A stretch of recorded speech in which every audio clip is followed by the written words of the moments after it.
I'm watching the systematic dismantling of it, right? So everybody's focused on their microbiome. So they're drinking raw water. Well, that's how you get cholera, right? Or they want to get rid of pasteurization. Well, that's how you get E. coli infections and listeria.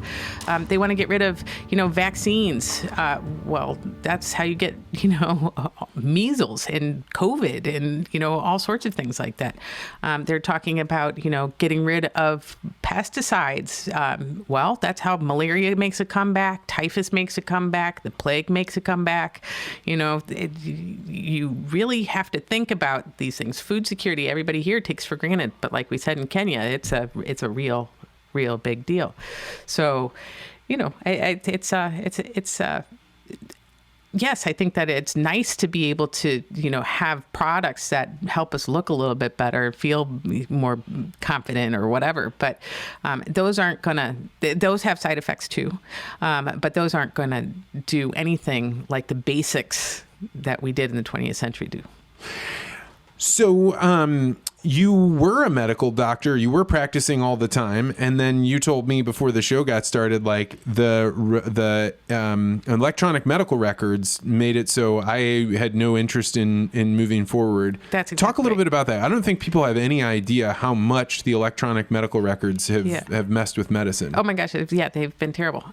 So they were sold. Well, first of all, to preface this, I had never imagined myself not practicing medicine. I loved taking care of patients. I loved with the doctors that I worked with. I loved just the brain power that was there. I learned so much from them, and it was a real privilege to be a doctor. Real privilege.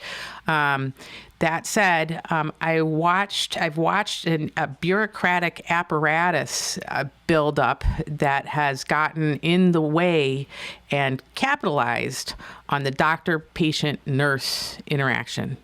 And it's become increasingly impossible to deliver quality care in an enormously wealthy country because of all of the things that surround being a doctor. And one of the major things is the electronic medical record. So the electronic medical record was sold as this is going to be a great way for doctors to be able to communicate with each other. You won't have to be trying to find paper records.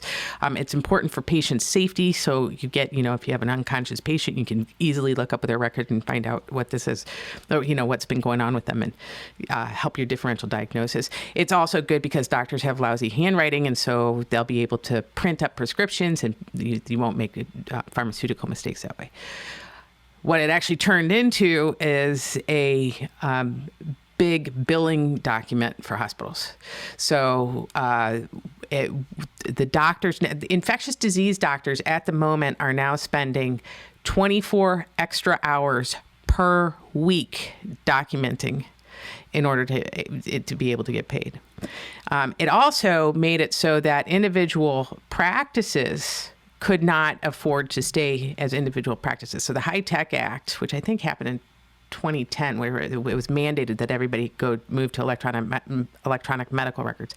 So in private practices where you could do pro bono work, you could see your patient and, and if the patient couldn't afford it, you could let them walk out the door. Well, they couldn't maintain all the bureaucracy and out of the box, the electronic medical record cost at least $50,000. And then you had to do security updates and, comply with HIPAA. And not only that, you had your whole back office that you had to, which is a separate thing. The back office that you're paying for is trying to negotiate with insurance companies to pay for what you think the patient needs. So the red tape just got to be extraordinary. And so I know a doctor who started an electronic medical record in his office, and he took home $48,000 one year. So if you are just out of a medical school, residents now at the moment have about $250,000, $300,000 worth of debt to medical school.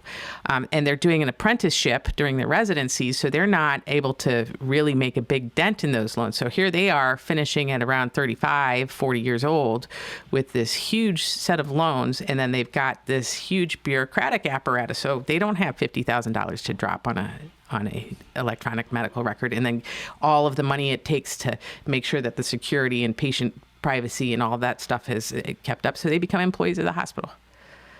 And the hospital takes over all of that. And then the hospital is telling them what they can and cannot do. And the hospital has become this, once again, this, I mean, you've seen how big the hospitals are around here. They've gone from sort of they're a major driver of the city's economy in a way that is like bizarre, right? Like it's not just like, oh, we have a hospital complex and therefore we have a few doctors that live in this area. No, they build these hospitals to be huge because they want to put them all under one house, and then we'll pay, per license for these electronic medical records. And like one of my favorite, so I have these things, I call them cashier questions, which are like, what's something that you can ask a person based on their everyday life? And whenever I'm in a doctor's office, I always ask the nurses, what do you think of your electronic medical records thing? Like, how do you like that? And without fail, they'll talk about like, I have arthritis now because of the number of clicks that I have to do. They're talking about like 10,000 clicks a week that you're doing on your mouse. They talk about like the way that things became so siphoned down to just like certain words, certain descriptions of the way a diagnosis would be or what the treatment would be, that it's become like a Mad Lib for medical treatment instead of using it as an art. That's exactly right. The art of medicine is completely lost by that. So what it's become is, so when I was an intern, 3 pieces of paper would go up from the ER with a patient: the doctor's note, the nurse's note, and the cover sheet. When I got back as an attending for my fellowship, 56 pages of notes went up, and you couldn't figure out what happened in the ER. You could not find, it was, this lab was ordered, and it was over and over and over and over again. Or, a nurse would have to document normal exams every hour instead of do the exam and tell the doctor if there was something that changed. And so you lose really valuable information buried in this avalanche of paper, which it technically was supposed to save, right? So in terms of environmental impact, it's incredible.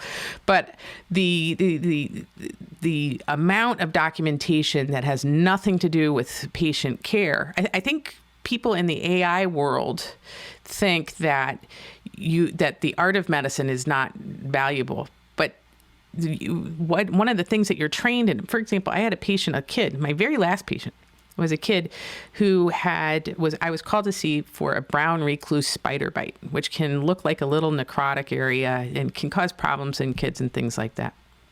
And the kid was really uncomfortable. And I put my hand on his shoulder and he just started wailing. And it just agony, intense pain. Brown recluse spider bites are very uncomfortable, but they do not do that. And it's only because I have seen multiple patients with brown recluse spider bites. And I was like, that kid needs imaging right now because I think he's got necrotizing fasciitis, which is a limb-threatening thing, or death, right, if you miss that. And it's just because I touched his shoulder. And I was right. And he had to go to the OR and get antibiotics and get it debrided and stuff like that. So he could have, a computer is not going to be able to do that.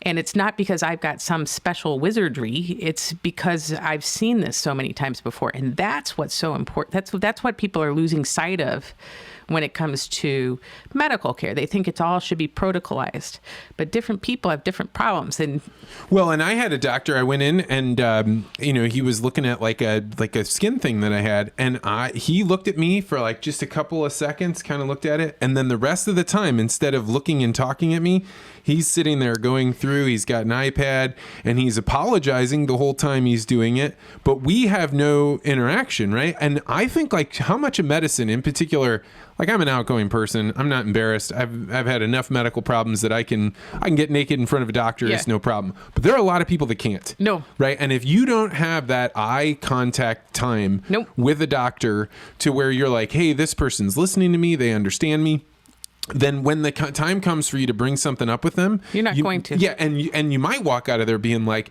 that doctor's a jerk. He doesn't care about me. They don't. So I'm going to go to this alternative practitioner where they're not doing electronic medical records, so they can sit there and give you 30, 45 minutes, an hour of time, and they get to give you all of that. And they get paid for it. Right. So the doctor's got 7 minutes per patient, and people are like, they did this thing. They had something called the Press-Ganey score, where patients got to rank you on whether or not they liked you, and your reimbursement was associated with that. Well, when you are trying to fulfill all these different things, especially if you have a bunch of really sick people all at once, right?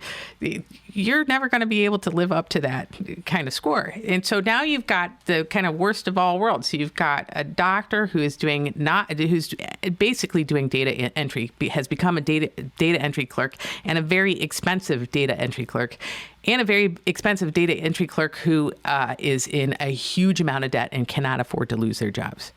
So they're chained to these big hospital systems now. Thanks for checking out this podcast short. If you like this interview, make sure you hit the like and subscribe button and hit that bell so you always get notified about this podcast. And if you're really interested in conversations like this, you may want to consider joining the Articulate Ventures Network. To find out more, go to network.articulate.ventures.